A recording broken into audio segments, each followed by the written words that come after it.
How you like me now? Hey everybody, how we doing today? So for you quick clickers out there, All About the Bait now has fishing shirts with hoods. After a lot of requests, we're finally rolling out our first model. Now this one is based off of our original All About the Bait with the pilchard on the front logo and the live bait matters on the back with the cast net. Now this is one of my most popular selling shirt that I carry, so we figured it was well start with a good one. Now there is a little bit of difference because I'm switching a manufacturers for this shirt because of the hood. And it is a color of aqua blue. It's got the SPF or UPF rating of 50 plus, so plenty of sun protection. It's the 100% poly, super soft, but it's really highly wicking and very quick drying there. One thing I will bring up about the sizing is I find it about a quarter to a half size smaller in comparative sizing to my existing A4 brand and the print and sew custom shirts that I sell. So you might keep that in mind. I would say if you are borderline medium large, definitely take that step up and work your way either direction there. I kind of remember it feeling kind of like the Under Armour shirts that I used to wear, the more sports athletic kind of style cuts. But otherwise, I did a full day of testing today in the hot roasting sun and humidity, and it still did a great job there. I was kind of worrying about the tighter fit to it, but absolutely no problems. I actually fell in the water today and had to hop back out, and it dried in just a few minutes. So very happy with that. The hood does make a big difference, especially if you're utilizing a ball cap. Back sun protection totally covered there, and then around to the side of your face as well. Match that up with a face mask and your sunglasses with the hat, and you're totally covered there, so it works really well there. So otherwise, if you want to check them out, I'm selling them for $30, free shipping to your door, no taxes, unless you live in Florida. Sorry, Florida. However, there is an upcharge on the plus sizes, so 2XL is plus $1, 3XL is plus $2, and this shirt you can get them in 4XL, but for an additional $3. So anyways, check them out at www.allaboutthebait.com. And now back to the video. All right, here's a good contrast of understanding the storms around here, but you see you got these big puffies up here. They're harmless, little bunny rabbits and baby sheep. Okay, then we've got this one here. It's still a juvenile storm in the making. It might make it, it might not, but you can kind of see it's got the bottom growth there, and then it starts cumulus, it starts building. Still kind of weak in the center, but then you've got that energy up on top to feed it. So it's kind of growing laterally. So that's something to look out for. Then you've got this one, okay? That one's problems. You can see how dark it is all the way down, and it's wide, and then it's thick like a mushroom. It's like a stalk of a mushroom growing up, and then you've got all that energy up on top that's supplying it. So that one's dangerous, so we got to keep an eye on that one. But the winds are blowing that way, so that should keep that away from us. But other than that, we're pretty safe. So that looks like the only one, and then we'll keep an eye on just to make sure that doesn't grow. Hey everybody, how we doing today? Beautiful day here in the Florida Keys. Got a nice little breeze going on, keeping us cool. But I'm actually out here for a couple reasons. One is to do some promo videos to show the new release of the All About the Bait, boom, hooded fishing shirts. So starting off with the All About the Bait pilchard with the live bait matters as our first introductory shirt. This company is a new company that I'm testing out for the actual shirt. Still getting the print done at Coconut Ink here in Key West. So that's what we're doing today. The other thing that we're gonna do is start my permit hunting with the fly, sorta. It's a bit breezy, it's gonna be a little bit choppy out there. Plus we're on a full moon high tide, so it's super high, and then it's gonna go to a super low. So I'm going to still just try to pick up a couple crabs just in case, but then just try to make sure all my stuff is set up right for throwing the fly. And then I got to skedaddle out here early because of that quick, fast, negative tide. If I don't get out here by about 6 o'clock, it's going to get too shallow and I won't be able to get out here until about midnight. So I got to be careful about that. But otherwise, that's what we're doing today. www.allaboutthebait.com.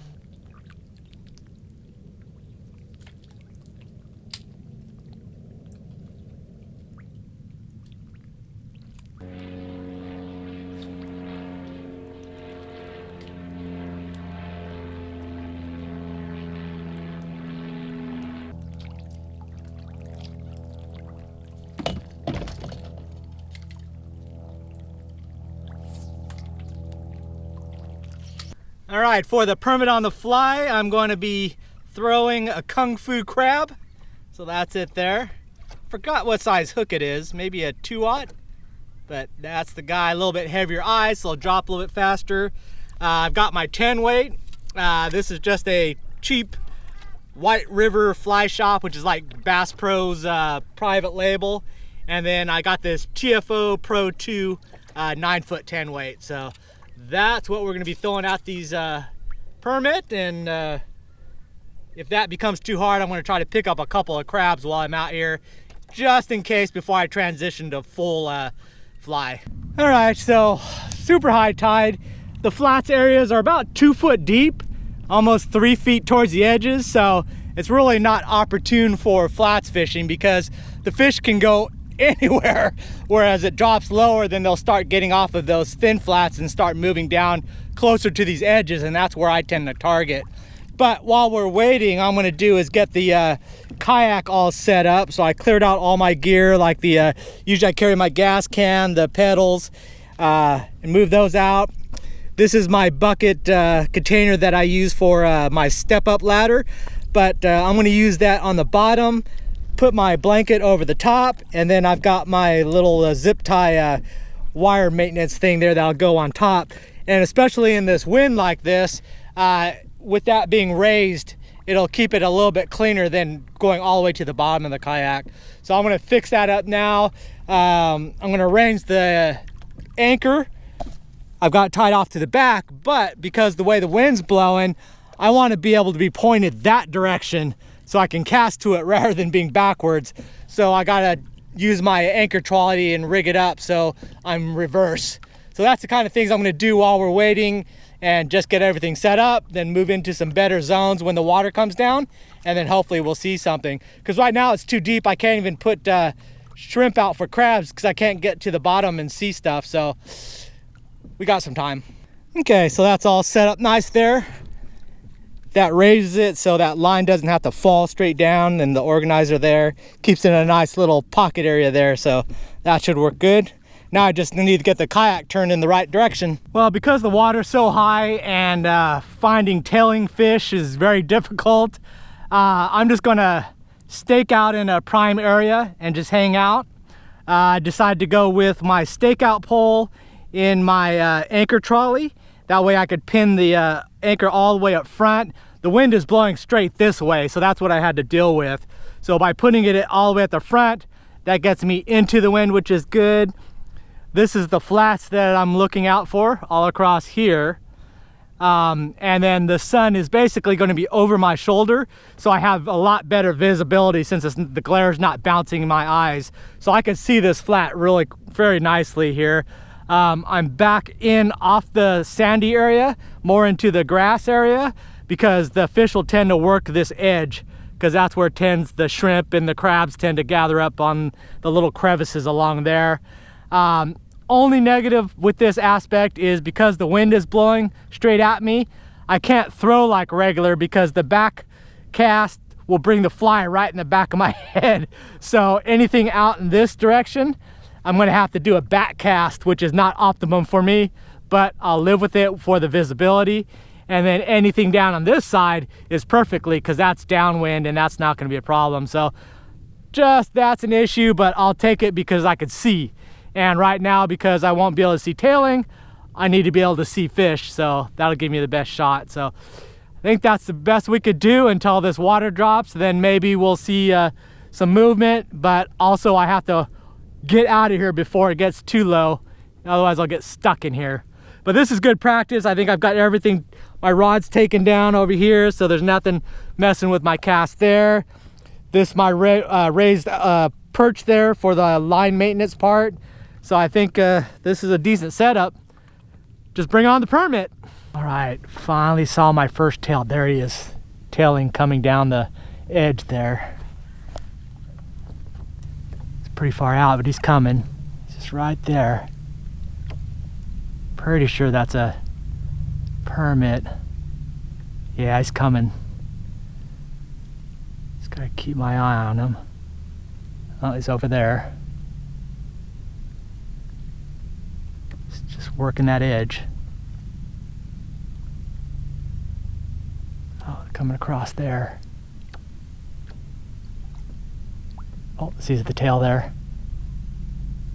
Yeah, he's digging. I can see him kicking up dust. Come on, baby. Come this way. Found something. He stopped.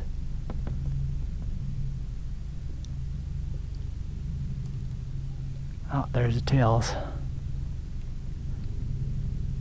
Keep coming, baby.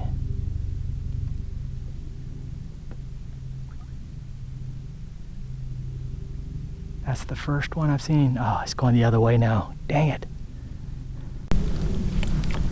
All right, he's back over there. Same spot. I see him working back in and out there. Come on, baby. Come this way. All right, here comes a school of them. There's like 3 or 4 of them coming across there.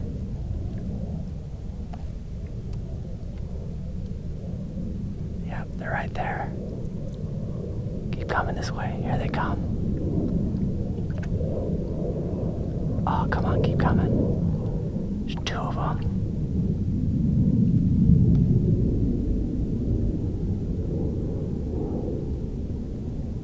Don't spook. Oh, they're going back out.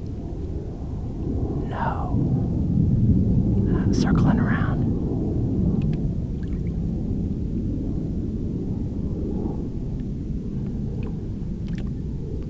Come on, keep closer. Keep coming. Getting closer. Oh shit, they spooked. Holy crap, they spooked big time. Oh, they took off big time.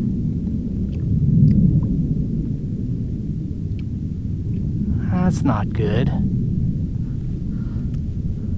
Is it me? Something really spooked them though, pretty bad. Alright, they're coming back. There's a single right there. It's coming right our way. It's coming right at us. Going to the left.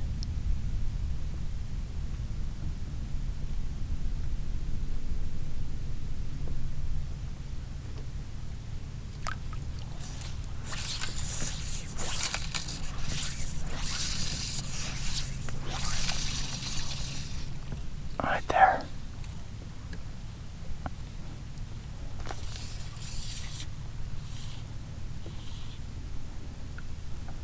I don't see him.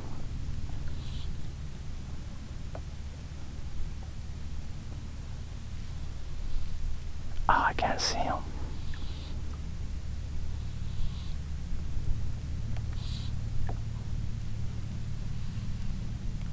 Shoot. Well, I think I am going to call it. The water's starting to get thin here. It's about 1.5 feet right here, but up over there it's getting a lot more shallow, and that's where I have to cross to get back home. Otherwise I'd be stuck out here till midnight. We were just on the wrong side of the tide. We were on the high tide going to low tide, so that means the fish at high tide are swimming around anywhere they want to go, eating anything that they want. Then as the tide starts getting lower, just like me, I need to get across before I get stuck. They start emptying and going into the channels, heading out into the Gulf, just heading for deeper waters until the next tidal swing, and then they can get back up again. So normally I fish low tide when the flats are exposed and there's no fish on them, and then I ambush those fish as they start creeping up with the water. And they could only gradually go, like they'll go from the channels to right along the edge of the channels to some of these deeper sand cuts, and then once it gets high enough, then they can go anywhere on the flats.